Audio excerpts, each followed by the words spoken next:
Thyroid சுரக்கத்தான் செய்யும். எப்போ calcium இல்லையோ பாராதைராய்டு சுரக்கத்தான் செய்யும். இது கூட தெரியாம தைராய்டு டெஸ்ட் பண்றதுக்காக 1500 2000 செலவு பண்ணி செக் பண்ணி பார்த்துட்டு இந்த தைராய்டு வந்து அதிகமாக சுரக்குது கம்மியாக சுரக்குது. ஏங்க இதை அறிவுகட்டத்தனமாக சுரந்துரும். நம்ம பார்த்தோம் இல்லைங்களா, நம்ம உடம்புல இருக்கிற எந்த உறுப்பும் தவறு பண்ணாது, அறிவுகட்டத்தனமா எதுவும் பண்ணாது, நாம பண்ணுவோம். அப்போ தைராய்டு செக் பண்ணி தயவு செய்து யாரும் மருந்து மாத்திரை சாப்பிடாதீங்க. அப்ப என்ன பண்றாங்க, செக் பண்ணி பார்த்துட்டு ஒரு நாளைக்கு இதுதான் இவ்வளவுதான் சுரக்கணும், இது அதிகமா சுரந்துருச்சு. அது எப்படிங்க அதிகமா சுரக்கும்? கால்சியம் அதிகமா இருந்தா சுரக்கத்தான் செய்யும், கம்மியா இருந்தா பாராட்டு சுரக்கத்தான் செய்யும். புரிஞ்சுக்குங்க, தைராய்டு நோய்க்கு தைராய்டு சுரப்பி காரணம் இல்ல, உங்க சாப்பிட்ற சாப்பாட்டுல உருவாகின கால்சியம் தரம் குறைஞ்சா நோய், அளவுக்கு அதிகமான நோய், கம்மியான நோய். அப்ப அதை சரி பண்ணணும். அப்ப சாப்பிட்ற சாப்பாட்டுல நல்ல கால்சியமா மாத்துறதுக்கு எப்படின்னு ஒரு டெக்னிக் தெரிஞ்சு போச்சுன்னா அந்த டெக்னிக்கை ஃபாலோ பண்ணீங்கன்னா தைராய்டு நோய் குணமாகும். இதை விட சுலபமா தைராய்டு குணப்படுத்துறதுக்கு எந்த டெக்னிக்கும் கிடையாது. தயவு செய்து எந்த மருந்து மாத்திரை சாப்பிடாதீங்க. இப்ப என்ன ஆகுது, தைராய்டு நோய்க்கு நீங்க மருந்து மாத்திரை சாப்பிடும் பொழுது தைராய்டு சுரப்பி ஒரு நாளைக்கு இவ்வளவுதான் சுரக்கணும்னு சொல்லி ஒரு மாத்திரை கொடுத்தா அப்ப எக்ஸ்ட்ரா இருக்கிற கால்சியம் என்ன ஆகும், அங்க ரத்தம் தானே கிடக்கும். அது போய் எல்லா பிரச்சனையும் உண்டு பண்ணும், பிபி ரைஸ் பண்ணும், அங்கங்க அடிச்சுட்டு எல்லா பிரச்சனையும் பண்ணிட்டு இருக்கு. அப்போ ரத்தத்துல சர்க்கரை கெட்டு போனா சர்க்கரை நோய், கால்சியம் கெட்டு போனா தைராய்டு நோய்.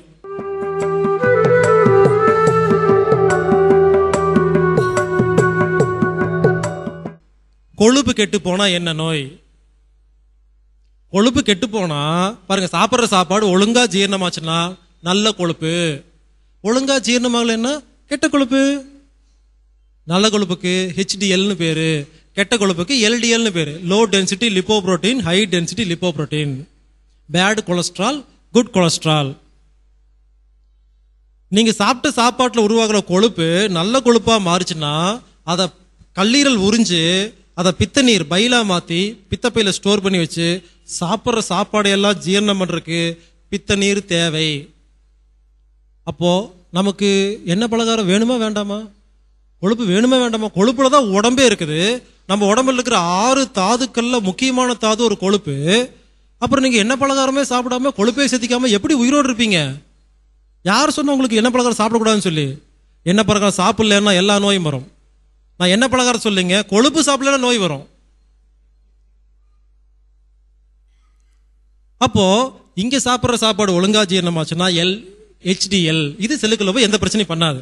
சாப்பிட்ற சாப்பாடு ஒழுங்கா ஜீரணமாகலன்னா LDL, லோ டென்சிட்டி லிப்போப்ரோட்டீன். இது என்ன பண்ணுது, இது ஒழுங்கா செல்லுக்குள்ள போகாம ரத்த நாளத்தில் அடைச்சிக்கிட்டு இது பிபி அதிகம் பண்ணுது, கம்மி பண்ணுது, இருதயத்துல போயிட்டு அங்கங்க அடைச்சிக்குது. அப்புறம் செக் பண்ணி பாக்குறாங்க, இருதயத்தை வந்து ஒரு ஸ்கேன் பண்ணி பார்த்துட்டு, சார் உங்க இருதயத்துல 4 இடத்துல அடைப்பு இருக்கு, உடனே ஆபரேஷன் பண்ணணும். சரி, ஆபரேஷன் பண்ணியாச்சு. இனிமேல் சாப்பிட்ற சாப்பாடு நல்ல கொழுப்பா மாதிரி டெக்னிக் யாராவது சொல்லி கொடுத்தாங்களா? அப்ப என்ன அர்த்தம், மறுபடியும் அந்த ஓட்ட அந்த பிளாக் வரும்னு அர்த்தம். அப்ப இருக்கிற சின்ன பிளாக்கை மட்டும் எடுக்கிறதுக்கு மட்டும் ஆபரேஷன் பண்ணீங்கன்னா மறுபடியும் அந்த கெட்ட கொழுப்பு உள்ள போகாம இருக்கிறதுக்கு என்ன மருத்துவம் பாத்தீங்க? அப்புறம் சொல்லுவாங்க LDL வந்து ஒரு கெட்ட கொழுப்பு வந்து உடம்புல இவ்வளவு இருக்கிற ஒரு லிமிட் இருக்குது, இவ்வளவு இருக்கலாமாமா. அதான் கெட்ட கொழுப்பு தெரிஞ்சு போச்சு. அப்புறம் லிமிட் வச்சிருக்கீங்க, 0வா இருக்கணும். நம்ம சாப்பிட்ற சாப்பாட்டுல உருவாகிற எல்லா கொழுப்பும் HDL மட்டும்தான் கன்வெர்ட் ஆகணும். LDL உடம்புல இருக்கவே கூடாது. அதே கெட்ட கொழுப்பு தெரிஞ்சு போச்சு, அதுக்கு லிமிட் வச்சிருக்கீங்க. கொழுப்பு கட்டி வந்துருச்சு. ஏன் வந்துச்சு? சாப்பிட்ட சாப்பாட்டுல இருக்கிற கொழுப்பு ஒழுங்கா ஜீரணமாகாதனால கெட்ட கொழுப்பா போய் கட்டியா வந்துருச்சு. எப்படி கரைப்பீங்க? என்ன பலகாரமே சாப்பிடலாம் கரைச்சிட முடியுமா? புரிஞ்சுக்குங்க, இந்த மருத்துவத்துல எந்த பொருளை நாம ஒழுங்கா சாப்பிடலையோ ஒரு நோய் வந்துடும். உடனே என்ன பண்றாங்க மருத்துவர்கள், அந்த பொருளை சாப்பிடாதீங்க. இது என்னங்க மருத்துவம்? அந்த பொருளை ஒழுங்கா சாப்பிட்டா அந்த பொருள் உள்ள போய் மருந்தா வேலை செய்யும். அப்போ யாராருக்கெல்லாம் கொழுப்பு கட்டி இருக்குதோ, இருதயத்தில் யாராருக்கெல்லாம் ஆட்ல அடைச்சிருக்குதோ, பிபி அதிகமான்னு சொல்லி ரத்த நாளங்கள்ல எல்லாம் கெட்ட கொழுப்பு யாருக்கு நிறைய இருக்குதோ, நிறைய எண்ணெய் பலகாரம் சாப்பிடணும், நிறைய தேங்காய் சாப்பிடணும். ஆனா அந்த எண்ணெய் பலகாரத்தை தேங்காவை ஒழுங்கா ஜீரணம் பண்ண டெக்னிக் கத்துக்கிட்டு HDL மாத்தி நல்ல கொழுப்பா மாத்தி எவ்வளவு உள்ள அனுப்புறீங்களோ அவ்வளவு சீக்கிரமா கொழுப்பு கட்டி கரையும்.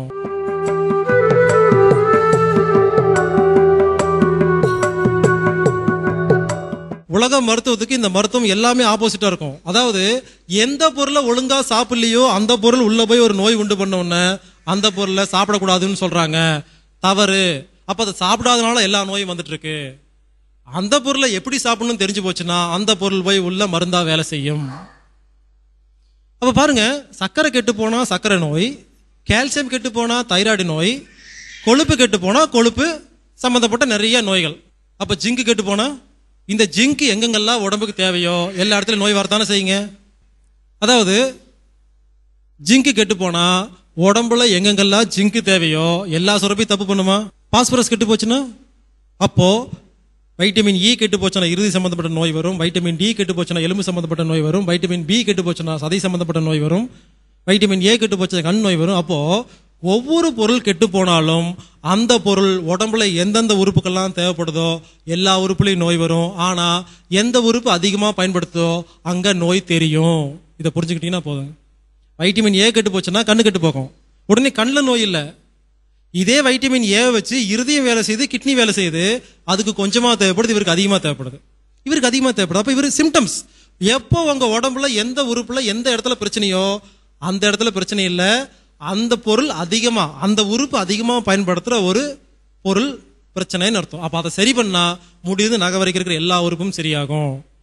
அப்போ உடனே என்ன பண்ணுவீங்க? சரி, இன்னைக்கு மீட்டிங் முடிச்சோம், நேரா போய் பிளட் டெஸ்ட் எடுத்து நம்ம உடம்புல என்ன பொருள் கெட்டு போச்சு கண்டுபிடிக்கலாம் நினைப்பீங்க.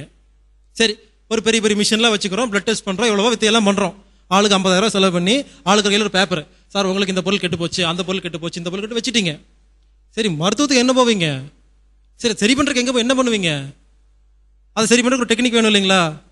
இங்க சாப்பிட்ற சாப்பாடை நல்ல சர்க்கரையா மாத்துற ஒரு டெக்னிக் இருக்குன்னு சொன்ன இல்லைங்களா? அதே டெக்னிக் தான், அதே சேம் டெக்னிக்கை ஃபாலோ பண்ணா இங்க சாப்பிட்ற சாப்பாடு நல்ல கால்சியமா மாறும். அதே டெக்னிக்கை ஃபாலோ பண்ணா இங்க சாப்பிட்ற சாப்பாடு HD எல்லாம் மாறும். அப்ப எல்லா நோய்க்கும் ஒரே டெக்னிக்குங்க, வேற வேற டெக்னிக் இல்ல. அது எப்படிங்கன்னு கேட்டீங்கன்னா, ஒரு கிரைண்டர் இருக்கு, ஒரு கிரைண்டர்ல அரிசி பருப்பு அது இதுன்னு ஒரு 30 பொருளை போட்டு அரைக்கிறீங்க. 30 பொருளை போட்டு அரைச்ச உடனே அரிசி நல்லா அரைஞ்சிருந்ததுன்னா கூட இருக்கிற அத்தனை பொருளும் ஒழுங்கா அரைஞ்சிருக்கும் இல்லைங்களா? இதாங்க கான்செப்ட். நீங்க சாப்பிட்ற சாப்பாட்டுல எப்போ நல்ல சர்க்கரை உருவாயிருச்சோ இந்த நல்ல சர்க்கரை கூட இருக்கிற அத்தனை பொருளும் நல்ல பொருளா தான் இருக்கும். சர்க்கரை நோய் வந்தா எல்லா நோய் வரும்னு ஏன் சொல்றாங்கன்னா, எப்போ நீங்க சாப்பிட்ட சாப்பாட்டுல நல்ல சர்க்கரை உருவாகலையோ அப்போ நல்ல புரோட்டீன் இல்லாம, நல்ல விட்டமின் இல்லாம, நல்ல கால்சியம் இல்லாம எல்லா நோயும் வருது. அப்போ தயவு செய்து உங்க சரிங்க, இப்போ உடம்புல என்ன பொருள் கெட்டு போச்சுன்னு எப்படி கண்டுபிடிக்கணும்னு நினைப்பீங்க? எதுக்கு டைம் வேஸ்ட் பண்றீங்க? சரி, ஒரு பொருள் கெட்டு போறதுக்கு ஒரு ஃபார்முலாக்கும் எல்லா பொருளுக்கும் ஒரே ஃபார்முலா தானே. அதனால இங்க வந்த அத்தனை பேரும் புரிஞ்சுக்குங்க, உங்க ரத்தத்துல ஏதோ ஒரு பொருள் கெட்டு போச்சு, அதை விட்டுருங்க, என்ன போட்டு விட்டுறலாம். ஒரு டெக்னிக் இருக்கு, அந்த டெக்னிக்கை ஃபாலோ பண்ணா எல்லா பொருளும் நல்லா போயிடும். எதை சாப்பிட்டாலும் அதுல எல்லா பொருளும் இருக்கு, இந்த எல்லா பொருளும் நல்ல பொருளா கலக்கிறதுக்கு ஒரே ஒரு டெக்னிக் இருக்கிறதுனால தயவு செய்து உங்க உடம்புல எந்த பொருள் கெட்டு போச்சுன்னு ஆராய்ச்சி பண்ணாம இந்த டெக்னிக்கை மட்டும் ஃபாலோ பண்ணுங்க, உங்க உடம்புல இருக்கிற எல்லா பொருளும் நல்ல பொருளா மாறிடும். அதனால நாம இப்படி பேசணும்னா பேசிட்டு 2 மணி நேரம் 2 நாள் பேசலாம். இந்த பொருள் இங்க பீரோ, இது யூரினா போகும், இது இந்த இப்படி பேசிட்டே இருக்கலாம். ஒவ்வொரு பொருளை பத்தி பாஸ்பரஸ், ஜிங்க், கோபால்ட், எவ்வளவோ தாது பொருட்கள் இருக்கு, ஒவ்வொன்றை பத்தி பேசினா டைம் வேஸ்ட் ஆகும். நீங்க புரிஞ்சுக்கங்க, டைம் இல்ல. மொத்தமா நீங்க புரிஞ்சுக்க வேண்டியது, ரத்தத்தில் இருக்கிற ஒரு பொருள் கெட்டு போச்சுன்னா அது மூலியமா நோய் வரும், அதை சரி பண்ணிட்டா நோய் குணமாயிரும். எல்லா பொருளையும் குணப்படுத்துறதுக்கு எல்லா பொருளையும் சரி பண்றதுக்கு ஒரே டெக்னிக் தான், வேற வேற டெக்னிக் கிடையாது. இது பாருங்க, சின்ன நோய். ரத்தத்துல ஒரு பொருள் கெட்டு போறதுங்கிறது சின்ன நோய். உலகத்துல இந்த நோய் தான் வரணும். வந்த உடனே நீங்க மருத்துவர்கிட்ட போனீங்கன்னா அவர் இயற்கையா எப்படி அதை சரி பண்றதுன்னு சொல்லி தரணும், சொல்லி கொடுத்தோம், அந்த நோய் போயிடணும். எப்போ ரத்தத்துல ஒரு பொருள் கெட்டு போகும்போது நீங்க ஒரு டாக்டர்கிட்ட போய் அந்த மருத்துவர் தவறான மருத்துவம் பயன்படுத்துறாரோ அப்போ உங்களுக்கு 2வது நோயான ரத்தத்துல ஒரு பொருள் இல்லாம போற நோய் வரும். இதை விட பெரிய நோய். சர்க்கரை கெட்டு போனா சின்ன நோய், ரத்தத்துல சர்க்கரையே இல்லைன்னா மயக்கம் போட்டுருவீங்க, இது பெரிய நோய். கால்சியம் கெட்டு போனா தைராய்டு குண்டாவீங்க, கால்சியமே இல்லைன்னா ஒல்லியாவீங்க. அப்ப எலும்பு உருக்கி எலும்புல இருக்கிற கால்சியம் எல்லாம் உள்ள போடும், இது அதை விட பெரிய நோய். குண்டானா பரவாயில்ல, ஒல்லியானா உயிர் போயிடும். இது அப்போ ரத்தத்துல ஜிங்க் இல்லைன்னா ஜிங்க் எங்கெல்லாம் தேவைப்படுதோ அங்கெல்லாம் உடம்புக்கு பயன்படுத்த முடியாது, நோய். இப்படி ரத்தத்துல ஒரு பொருள் இல்லாம போனா அது பெரிய நோய். ரத்தத்துல ஒரு பொருள் கெட்டு போச்சுன்னா சின்ன நோய், ரத்தத்துல ஒரு பொருள் இல்லாம போனா பெரிய நோய். இப்படி